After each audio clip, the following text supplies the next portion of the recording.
Hey everybody, Rich Malika here. I want to talk a little bit today about trauma triggers. And the reason I want to talk about them is I don't think a lot of us are aware that we even have them. And our lives are affected by them. And our view of who we are and why we do what we do is affected by them. But we think it's us. We think we're crazy, or we think, we just love drama. This is just how, we are. And we don't realize that we're being affected by past stuff that we're not conscious of. So as an example, a lot of people that I talk to about trauma triggers, their first thing is, that was so long ago, I don't even think about that anymore. I'll go years without it even coming into my mind. That doesn't mean that you're not being impacted by trauma triggers. Not at all. I've had a lot of things where I didn't even realize. I knew something was happening in me because I started to become aware that I had trauma triggers. And I started to become aware of the reactions that came after them. And I had to piece together after, like, what's happening in me? Like, what is this triggering? And sometimes it's even a little blurry, but an example, being isolated in this virus has been a trauma trigger to me at different points, and I wasn't sure why, consciously.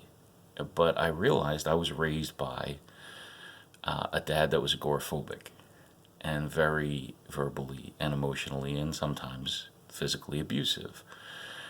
So being locked into a house, just like I used to be locked into a house, brought up a lot of stuff, but I didn't make the connection.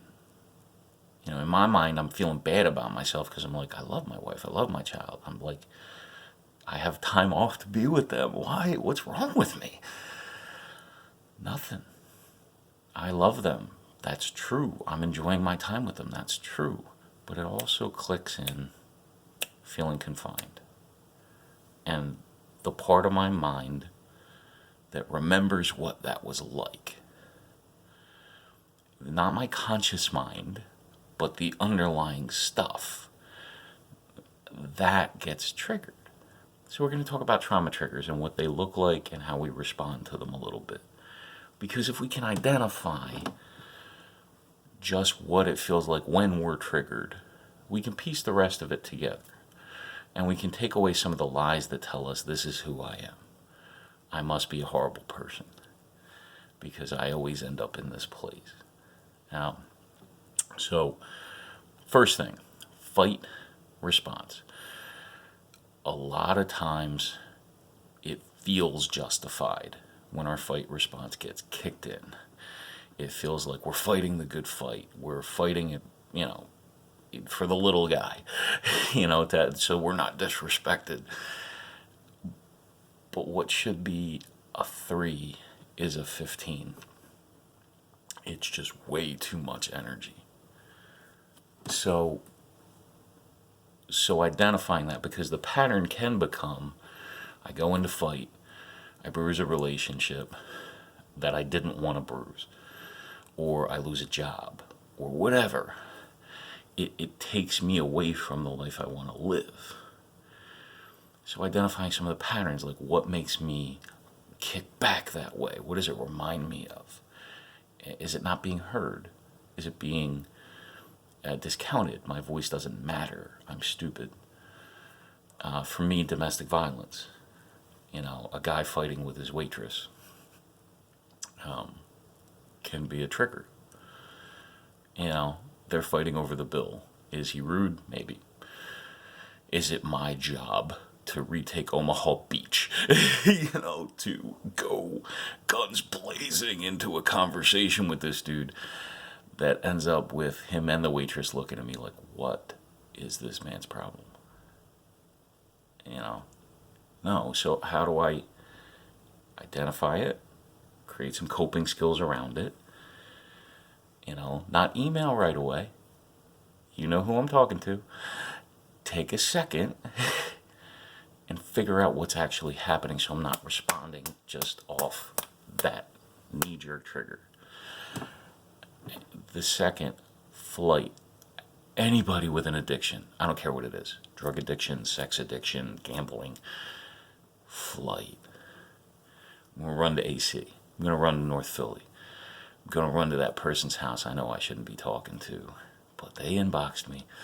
You know, that's part of flight. It's running out of our context into something that creates a rush, that creates a numbing.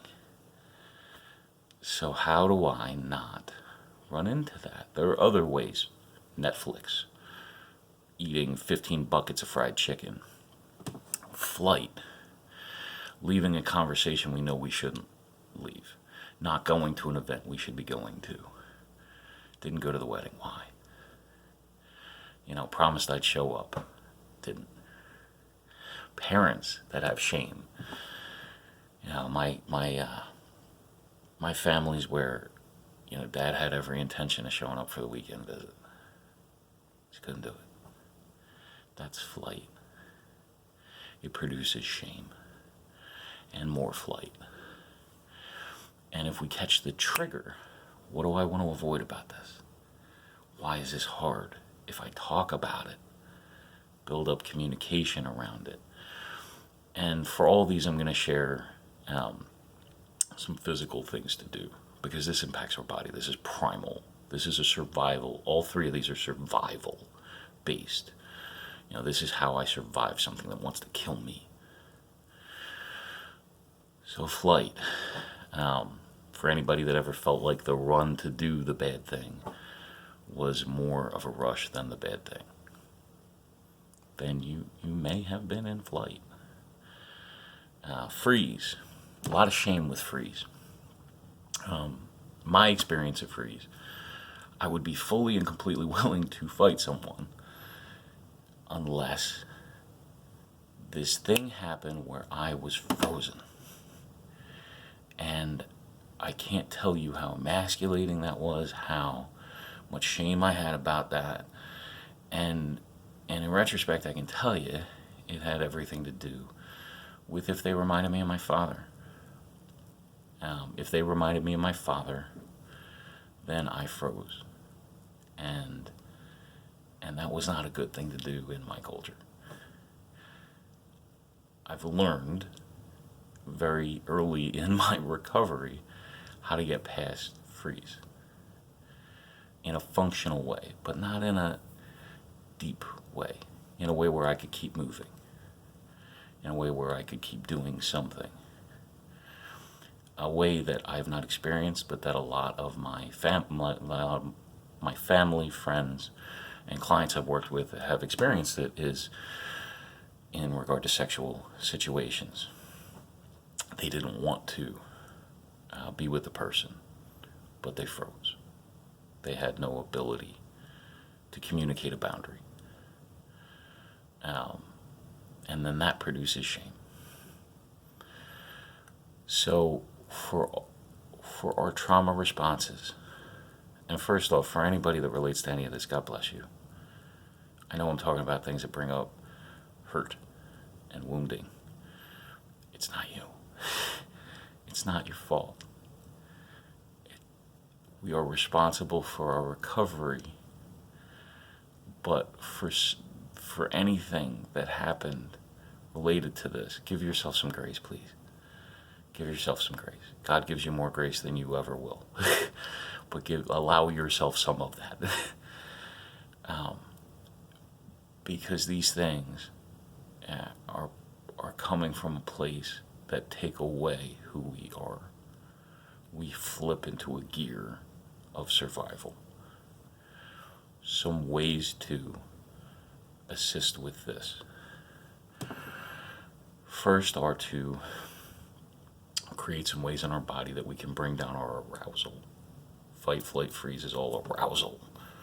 It's cortisol, it's chemicals that make us move in different directions. So we talked about some meditation before. I'm just going to submit one that I'm just going to explain. I'm not going to have you watch me do it. because that feels weird. Practice our breathing. Deep breath, stomach raises, not our chest. And then focus while sitting in a comfortable position, not driving a tractor trailer, please. Tense your feet while you're breathing. Hold a breath. Ball them as tight as you can. Release the breath and release the tension. Then move up to your calves. Do the same thing. And move through each section of your body. Both your arms, your chest, your back, your head and your face. You look funny when you do this. Hold tight as a ball. Your whole body. And then release that last breath. And just start your circular breathing again. So again, when we hold the tension as tight as we can, we go, hold the breath for like 3 seconds. And then release it all. When we've gone through our whole body, we've taken some of that tension, anxiety, energy, and we've gone back into ourselves, out of this trauma circuit a little bit, so that we're in a different state. That's one thing to do. Another thing to do is look with the help of a counselor, with the help of a sponsor. This is 4th step stuff for people in the program. Look at your pattern for when some of this stuff had come up. When did I flip out and lose the job? Why? When did I, have a perfect life and I ran from it and I watched it burn? When did I feel like I couldn't assert myself in a boundaried way and I felt weak? I felt powerless. When did those things happen? What did they remind me of? And then we can start identifying some of our trigger situations. In regard to Scripture, for those people that are of faith, first off, praying about anything and everything, but especially these things, is really helpful, because I've experienced where I felt like God, the Spirit, was guiding me to particular things outside of my consciousness. That it was like, we call them downloads. Like God put his finger on something, and now I know to look at that. Utilizing scriptures as new thoughts.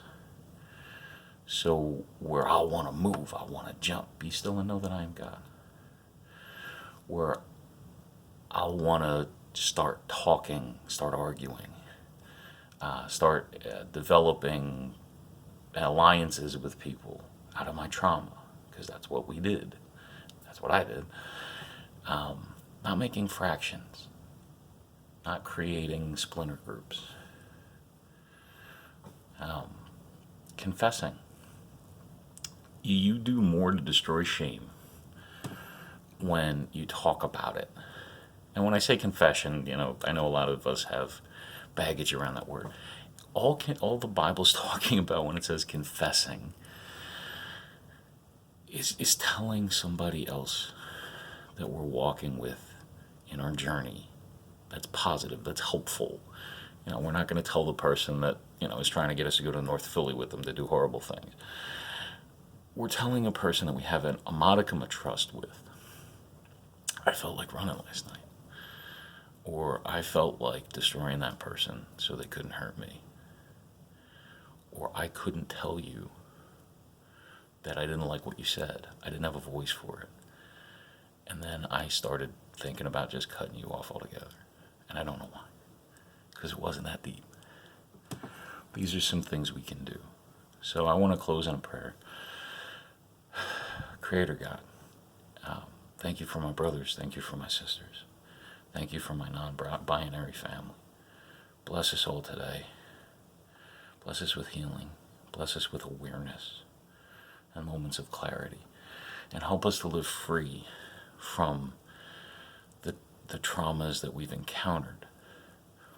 But with a freedom, Lord, that uses them, that redeems them, that makes them a part of us. Healing ourselves, but also healing other people. We offer our wounds and our struggles to you. And I just love my family in you.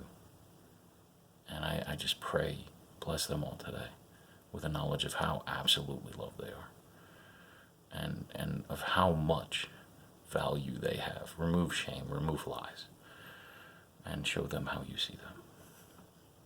I love you, fam. Amen. I love you, family. Have a good day.